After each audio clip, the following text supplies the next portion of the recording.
Selamat datang di pertemuan pertama mata kuliah statistika.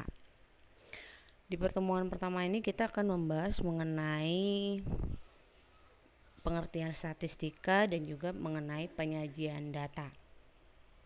Oke, yang pertama, apa sih statistika itu? Statistika adalah ilmu yang mempelajari tentang pengumpulan data, analisis data, penyajian data, interpretasi data, hingga pengambilan kesimpulan berdasarkan data. Atau dalam arti sempit, kita biasa mengatakan bahwa statistika itu adalah data ringkasan berbentuk angka. Kalau kita bicara angka, maka kita bicara tentang data yang bersifat kuantitatif. Nah, kemudian statistika itu sendiri dibagi menjadi dua bagian ya. Jadi ada statistika deskriptif, ada statistika inferensial. Yang pertama yaitu statistika deskriptif, yaitu adalah metode atau teknik statistika yang digunakan untuk meringkas atau merangkum data. Ringkasan data ditampilkan dalam bentuk tabel maupun diagram atau grafik yang berisi frekuensi, proporsi, presentasi, rata-rata atau ukuran-ukuran yang lain. Nah, dalam penyajian grafik atau diagram biasanya kalau kita menggunakan warna-warna, itu akan menjadi daya tarik tersendiri sehingga pembaca dengan mudah menangkap dan memahami apa yang disampaikan dalam grafik atau diagram tersebut. Nah, ini adalah contoh tabel dan grafik. Nah, di bagian atas itu ada daftar penjualan barang, itu tabelnya.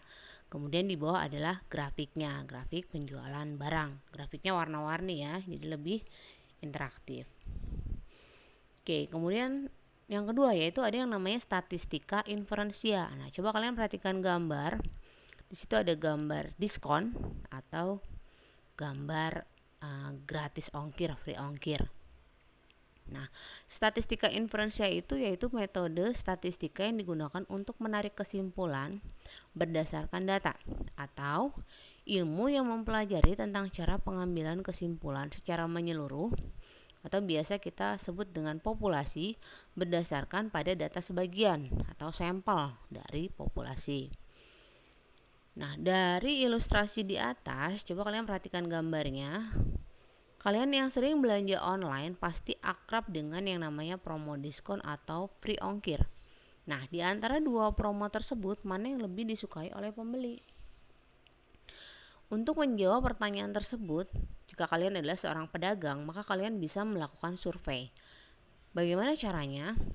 Pertama bisa dengan bertanya pada beberapa pembeli, mana yang akan mereka pilih, promo diskon atau promo gratis ongkir. Nah, dari data pilihan promo yang diinginkan pembeli, pedagang bisa menguji manakah di antara kedua promo tersebut yang lebih disukai. Nah, berdasarkan atas pengujian tersebut, pedagang bisa menentukan dengan tepat promo apa yang harus diberikan. Oke ya, jadi kalau kalian seorang pedagang ingin tahu promo apa yang sekiranya disukai oleh konsumen, maka lakukanlah survei. Statistika itu ada untuk apa? Nah, pada awalnya statistika itu sebenarnya digunakan untuk mendeskripsikan demografi populasi dari suatu negara. Nah, kemudian dia terus berkembang hingga statistika sangat erat dengan kehidupan kita sehari-hari. Contohnya, di lingkungan sekitar yang paling dekat. Misalnya, ada berapa banyak rumah di komplek rumah kita, berapa banyak orang yang sudah berkeluarga dan belum berkeluarga, ada berapa keluarga yang memiliki motor dan mobil. Nah, disadari atau tidak, ketika kita menjawab pertanyaan tersebut, pada dasarnya kita sedang berbicara tentang statistika, karena itu semua adalah bagian dari statistika deskriptif. Ada contoh lain? Silahkan kalian pikirkan. Nah, mengapa belajar statistika itu penting? Yang pertama, yang tadi ya, dalam keseharian kita selalu dihadapkan dengan data dan hal ini tidak dapat dihindari. Nah, contoh sekarang ya, data orang-orang yang terinfeksi virus COVID-19. Nah, itu kita pakainya data ya, data angka, berapa yang terpapar, berapa yang OTG, berapa yang PDP misalnya, dan sebagainya. Kemudian yang kedua, dengan statistika, data-data dapat diubah menjadi informasi yang mudah dipahami oleh banyak orang. Kemudian dengan memahami statistika, setiap keputusan dapat diambil berdasarkan data untuk meminimalkan resiko. Misalnya nih, data jumlah orang-orang yang terpapar virus. Itu kan harus didata supaya nanti pemerintah mungkin mulai bergerak cepat bagaimana untuk mengatasi hal tersebut supaya resikonya bisa diminimalkan, yaitu dengan mengumpulkan sebanyak mungkin data dengan melakukan sebanyak mungkin tes.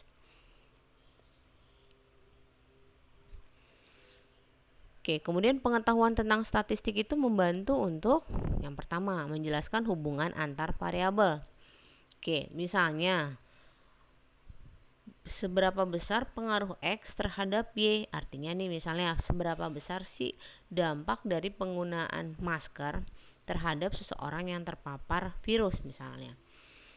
Yang kedua, membuat keputusan lebih baik. Nah, jadi dari hubungan yang terlihat misalnya tadi ya, kalau misalnya tidak menggunakan masker maka risiko terpapar akan lebih besar. Nah, maka dari hasil tersebut akan dibuat sebuah keputusan yang lebih baik bahwa sebaiknya kita menggunakan masker. Kemudian yang ketiga adalah untuk mengatasi perubahan-perubahan. Yang keempat, membuat rencana dan ramalan. Dan yang kelima, masih banyak manfaat yang lain. Silakan kalian bisa mencarinya sendiri di sekitar kalian. Dalam melakukan statistik itu terdapat beberapa tahapan. Yang pertama adalah mengidentifikasikan persoalan. Yang kedua, pengumpulan fakta-fakta yang ada. Yang ketiga, mengumpulkan data asli yang baru. Yang keempat, kita klasifikasikan data. Yang kelima, tentang penyajian data. Yang keenam adalah menganalisa data.